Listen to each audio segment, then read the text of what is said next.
అనగనగా ఒక విశాలమైన సంపన్న రాజ్యం ఉండేది. ఆ రాజ్యాన్ని ఒక తెలివైన రాజు న్యాయంగా పాలించేవాడు.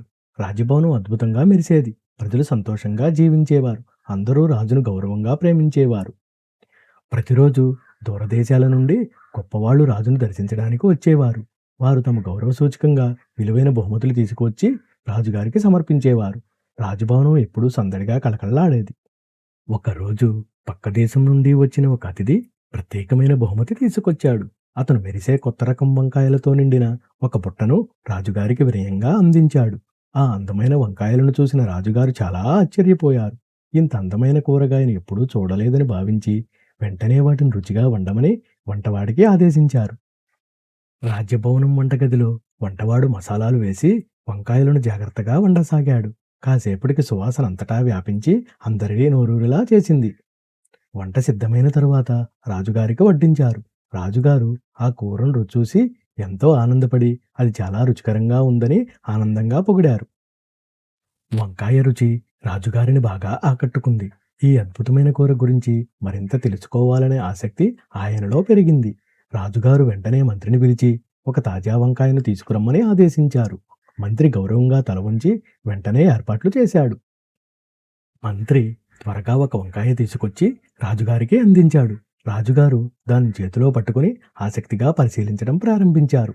రాజుగారు వంకాయను చూస్తూ దేవుడు దీనికి ఎంత రుచి ఇచ్చాడో అని ఆశ్చర్యపోయారు. ప్రపంచంలో ఇంత రుచికరమైన కూర ఉందా అని ప్రశ్నించారు. మంత్రి వెంటనే రాజుగారిని సమ్మతిస్తూ వంకాయ అన్ని కూరలకు రాజు అని పొగిడాడు.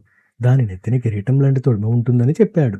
మంత్రి మాటలు వింటూ రాజుగారు వంకాయ తొడిమను దగ్గరగా పరిశీలించడం ప్రారంభించారు. అలా పరిశీలిస్తున్న సమయంలో వంకాయలోని ముళ్ళు రాజుగారి చేతికి గుచ్చుకుంది. ఆ అనుకోని నొప్పితో ఆయన ఒక్కసారిగా ఉలిక్కిపడ్డారు.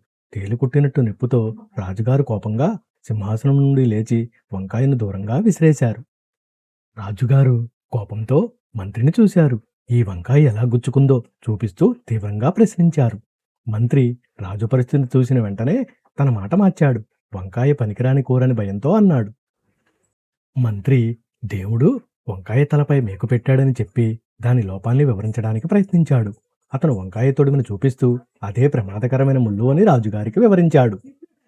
మంత్రి మాటలు విని రాజుగారు కాస్త శాంతించారు. కానీ ఆయనకు ఇంకా అసహనం మిగిలే ఉంది. రాజుగారు ఇకపై ఈ కూరను రాజభవనంలో వండకూడదని కఠినంగా మంత్రికి ఆజ్ఞాపించారు. రాజుగారి ఆజ్ఞ విన్న వెంటనే అందరూ నిశ్శబ్దంగా తల వంచారు. వంటవాడు కూడా భయంతో నిలబడ్డాడు. ఒక్క క్షణంలో వంకాయకు గొప్ప గౌరవం వచ్చింది. మరొక క్షణంలో అవమానం ఎదురయ్యింది. ఈ సంఘటన చూసి అందరూ ఆశ్చర్యపోయారు.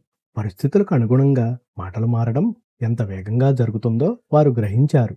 ఈ కథ మనకు అధిక పొగడ్తలు మరియు అధిక నిందలు రెండూ మంచివి కావని గుర్తు చేసింది. అందుకే ఏ విషయమైనా ఆలోచించి మాట్లాడాలి. ఇదే మంచి వంకాయ పాడు వంకాయ కదా మనకు ఇచ్చే ముఖ్యమైన నీతి. ఇలాంటి మరిన్ని వీడియోస్ కోసం please like and subscribe my channel.